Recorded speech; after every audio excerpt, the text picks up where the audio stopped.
Monsieur le ministre de l'Intérieur. Monsieur le ministre, la France connaît une augmentation sans précédent des agressions envers les sapeurs-pompiers. Le 4 septembre 2018, le pompier Geoffroy Henry perdait la vie en mission poignardé.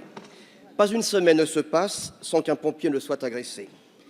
Rien que le week-end des 14 et 15 septembre dernier, en Essonne, 4 agressions, portant ainsi à plus de 56 le nombre de plaintes sur leur département.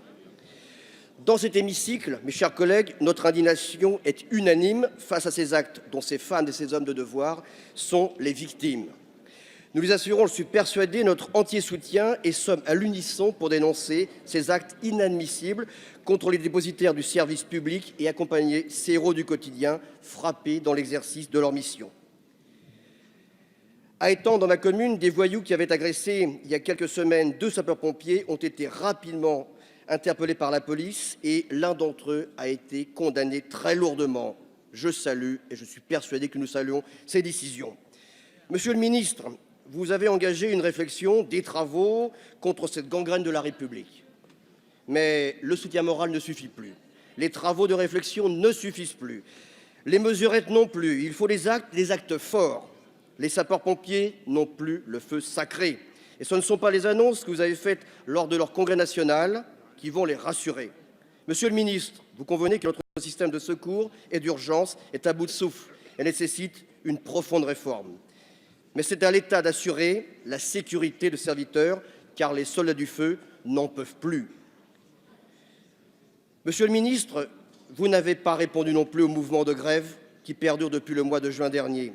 Et vous n'avez pas endigué la crise des vocations qui frappe cette profession. Monsieur le ministre, la République et la représentation nationale exigent des réponses concrètes et immédiates. Merci, cher collègue. La parole est à Monsieur Christophe Castaner, ministre de l'Intérieur. Merci, Monsieur le Président, Mesdames, Messieurs les députés. Monsieur le député, 1274 agressions la semaine dernière avaient été commises sur la totalité des jours et des mois précédents dans notre pays. C'est totalement insupportable, c'est inacceptable et je reprends volontiers vos mots.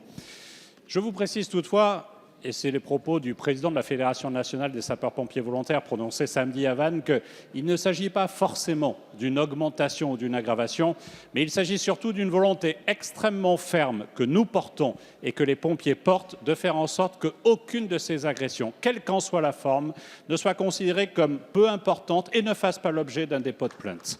Et la première exigence que je porte, c'est celle que systématiquement, il y ait un dépôt de plainte. Et dans le cas de l'Essonne que vous avez évoqué, effectivement, une enquête rapide, une mise à disposition de la justice et une décision de justice exemplaire, il ne m'appartient pas de la qualifier, mais comme vous, à 15 mois ferme pour avoir agressé 2 sapeurs-pompiers.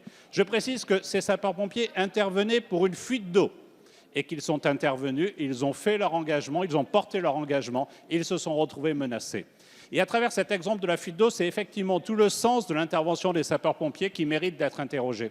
Parce qu'effectivement, on les appelle de plus en plus souvent pour des interventions qui ne correspondent pas à leur engagement. C'est un travail global que nous devons porter, notamment dans la gestion des mobilisations et avec la ministre de la Solidarité et de la Santé, nous avons désigné 2 experts qui devront nous faire des propositions extrêmement fermes, extrêmement précises d'ici la fin de l'année pour avancer sur ces sujets. Et plus globalement, nous devons la protection à nos sapeurs-pompiers. J'ai demandé que la totalité des départements concernés mettent en place, comme c'était le cas très rapidement dans l'Essonne depuis les événements que j'ai évoqués, un plan opérationnel de protection pour les interventions de nos pompiers. Mais cela ne suffit pas. J'ai signé le décret qui développe les caméras piétons qui protègent et qui permettront d'offrir une réponse ferme de la part de la justice. Et c'est globalement un plan d'action qui va jusqu'au gilet pare-lames que nous devons développer parce que nous devons protéger nos pompiers. Merci, Monsieur le ministre. La parole